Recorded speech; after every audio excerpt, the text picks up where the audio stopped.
On fait des réfections annuelles pour nettoyer en fait tous les ans les accumulations de déchets qui sont liés aux tontes, qui sont liés au jeu, qui sont liés en fait au brin d'herbe naturellement qui va mourir et qui va s'accumuler.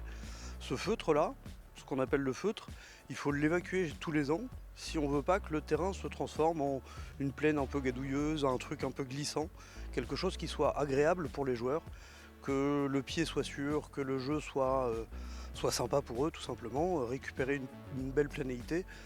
Et en fait c'est une opération qu'il faut vraiment faire tous les ans pour éviter d'avoir de gros problèmes en hiver, de problèmes de fin de saison.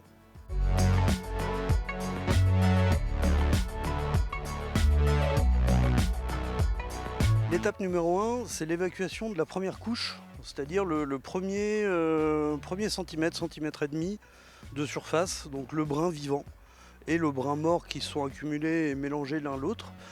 En fait, on a une grosse machine qui passe, c'est comme un broyeur, et elle vient enlever les premiers centimètres sur toute la zone.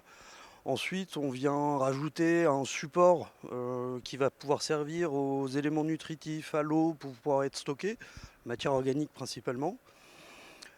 Et ensuite, on fait les apports de sable. Ce qu'on a enlevé, en fait, il faut forcément le ramener. Il y a du volume à récupérer.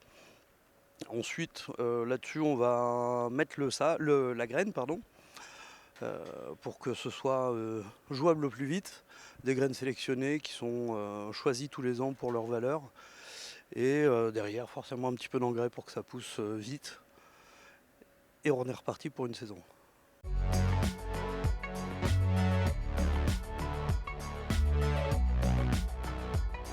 On est juste à la première tonte, il reste plus qu'à attendre. Voilà, honnêtement, on arrose et on attend, on fait les petites finitions, les petits abords, les petits nettoyages, voilà. Mais il n'y a plus qu'à attendre les joueurs. Pour la fin juillet, ce sera comme à Socans, prêt au jeu.